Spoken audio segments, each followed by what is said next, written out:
താടിയും മീശയും വളരാൻ വേണ്ടി കഷ്ടപ്പെടുന്നവർക്ക് ഇതാ ഒരു സന്തോഷ വാർത്ത. ആവണക്കണ്ണ മതി ഈ പ്രശ്നത്തിന് ഇനി പരിഹാരം കാണാൻ. എന്നാൽ ആവണക്കണ്ണ വെറുതെ അങ്ങ് മുഖത്ത് തേച്ചാൽ താടി വളരില്ല. അതിന് അതിന്റേതായ ചില മാർഗങ്ങളുണ്ട്. ഇന്നത്തെ കാലത്താകട്ടെ സിനിമയിലെ നായകന്മാരെല്ലാം താടിയിലാണ് അവരുടെ കഴിവും ഹീറോയിസവും കാണിക്കുന്നത്. അതുകൊണ്ട് തന്നെ താടി ട്രെൻഡായി മാറിക്കൊണ്ടിരിക്കുകയാണ്. എന്നാൽ ഇനി താടിയില്ലാത്തവർ വിഷമിക്കേണ്ട കാര്യമൊന്നുമില്ല. ആവണക്കണ്ണയിൽ ഒരു പിടി പിടിച്ചാൽ താടിയും മീശയും വളരുമെന്ന കാര്യത്തിൽ യാതൊരുവിധ സംശയവും വേണ്ട. രാത്രി മുഴുവൻ ആവണക്കണ്ണ താടിയിലും മീശയിലും പുരട്ടി രാത്രി മുഴുവൻ വെക്കുക. അതിനുശേഷം രാവിലെ എഴുന്നേറ്റ് തണുത്ത വെള്ളത്തിൽ കഴുകി കളയുക. ആവണക്കണ്ണയും ബദാം ഓയിലും മിക്സ് ചെയ്ത് താടിയിൽ പുരട്ടുന്നത് താടിയുടെയും മീശയുടെയും കരുത്ത് വർദ്ധിപ്പിക്കാൻ ഉത്തമമായ ഒരു മാർഗമാണ്. ഡയറ്റ് തന്നെയാണ് മുടിയുടെയും താടിയുടെയും എല്ലാം അടിസ്ഥാന ഘടകം. പ്രോട്ടീൻ, വൈറ്റമിൻസ്, ധാതുക്കൾ, ഇരുമ്പ്, സിങ്ക്, കോപ്പർ തുടങ്ങിയവ അടങ്ങിയ ഭക്ഷണങ്ങൾ നന്നായി കഴിക്കുക. പുരുഷ ഹോർമോണായ ടെസ്റ്റോസ്റ്റിറോണിന്റെ അളവും പലപ്പോഴും മുടി വളർച്ചയെ സ്വാധീനിക്കുന്നുണ്ട്. അതുകൊണ്ട് തന്നെ ഡോക്ടറെ സമീപിച്ച് ടെസ്റ്റോസ്റ്റിറോൺ സപ്ലിമെന്റ് കഴിക്കുന്നത് നല്ലതാണ്. വെള്ളം കുടിക്കുന്നതും താടിയും മീശയും വളരാനുള്ള വഴികളിൽ പ്രധാനപ്പെട്ട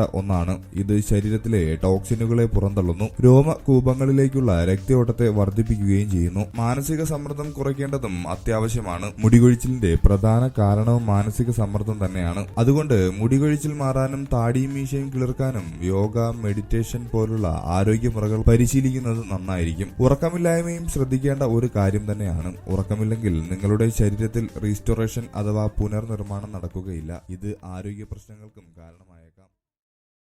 കൂടുതൽ ആരോഗ്യപരമായ അറിവുകൾ ദിവസവും നിങ്ങൾക്ക് ലഭിക്കുവാൻ ഈ ചാനൽ സബ്സ്ക്രൈബ് ചെയ്യുക.